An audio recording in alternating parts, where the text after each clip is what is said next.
Day 3 of starting my business. എല്ലാവർക്കും നമസ്കാരം. ഇന്ന് എൻ്റെ കൂടെയുള്ളത് കണ്ണനും എൻ്റെ ചേട്ടനും. അപ്പോൾ ഇന്നത്തെ നമ്മുടെ ലക്ഷ്യം ബോട്ടിൽസ് സെലക്ട് ചെയ്യുക എന്നുള്ളതാണ്. അപ്പോൾ നമ്മുടെ ഫസ്റ്റ് പ്രൊഡക്റ്റ് ആയിട്ടുള്ള പിക്കിൾസ് പാക്ക് ചെയ്യാനായിട്ട് ബോട്ടിൽസ് വേണം. അപ്പോൾ പ്ലാസ്റ്റിക് ബോട്ടിൽസ് വേണ്ട, ഗ്ലാസ് ബോട്ടിൽസ് തന്നെ സെലക്ട് ചെയ്യാമെന്ന് വിചാരിച്ചു.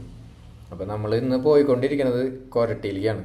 കൊരട്ടിയിലുള്ള ഹോൾസെയിൽ ഡീലറായിട്ടുള്ള CTK വെഞ്ചേഴ്സിൻ്റെ അടുത്തേക്കാണ് നമ്മൾ പോയിക്കൊണ്ടിരിക്കുന്നത്. അപ്പോൾ CTK വെഞ്ചേഴ്സിൽ വിളിച്ചു ചോദിച്ചപ്പോൾ അവർ ഇന്ന് ഓപ്പണാണ്, പോകുന്നുള്ളതെന്ന് പറഞ്ഞു. അപ്പോൾ നമ്മളത് ഇവിടെ എത്തിയപ്പോഴാണ് മനസ്സിലായത് ഇവിടെ എല്ലാതരം ബോട്ടിൽസും ഉണ്ട്. ഗ്ലാസ് ബോട്ടിൽസ് ആവട്ടെ, പ്ലാസ്റ്റിക് ബോട്ടിൽസ് ആവട്ടെ, പിന്നെ പ്ലാസ്റ്റിക് കവറാവട്ടെ, പാക്കിങ്ങിന് വേണ്ടിയിട്ടുള്ള എല്ലാ സാധനങ്ങളും ഉണ്ട് ഇവിടെ. അപ്പോൾ ആർക്കെങ്കിലും പുതിയ ബിസിനസ് തുടങ്ങാൻ ഉദ്ദേശം ഉണ്ടെങ്കിൽ ഇവിടെ വന്നു കഴിഞ്ഞാൽ എല്ലാ സാധനങ്ങളും അവൈലബിൾ ആണ്, എല്ലാ സാധനങ്ങളും സ്റ്റോക്കും ഉണ്ട്. അപ്പോൾ നമ്മൾ സെലക്ട് ചെയ്തിട്ടുള്ള 2 ടൈപ്പ് ഓഫ് ബോട്ടിൽസാണിത്. ബോട്ടിൽസും അതിൻ്റെ കവറുകളും നമ്മൾ സെലക്ട് ചെയ്തു. അപ്പോൾ അതേ ബോട്ടിൽസ് സെലക്ട് ചെയ്തു. ഇനി ഡെലിവറിയാണ് അവർ. അപ്പോൾ നമ്മളിപ്പോൾ തന്നെ കൊണ്ടുപോവാണ്. 2 ബോക്സ് എടുക്കണുള്ളൂ. അപ്പോൾ അത് കാരണം കൊണ്ട് ഇപ്പം തന്നെ എടുത്തുകൊണ്ട് പോകാമെന്ന് വിചാരിച്ചു. അപ്പോൾ അവർ തന്നെ പറഞ്ഞു നമുക്ക് വീട്ടിൽ വന്നിട്ട് ഇത് കഴുകേണ്ടി വരും, കാരണം ഇത് ഗ്ലാസ് ബോട്ടിൽസ് ആയതുകൊണ്ട് ഗ്ലാസിൻ്റെ അംശങ്ങളും കാര്യങ്ങളൊക്കെ ഉണ്ടാവും. അപ്പോൾ നമ്മൾ ഇന്ന് തന്നെ അത് കഴുകി വയ്ക്കാമെന്ന് വിചാരിച്ചു.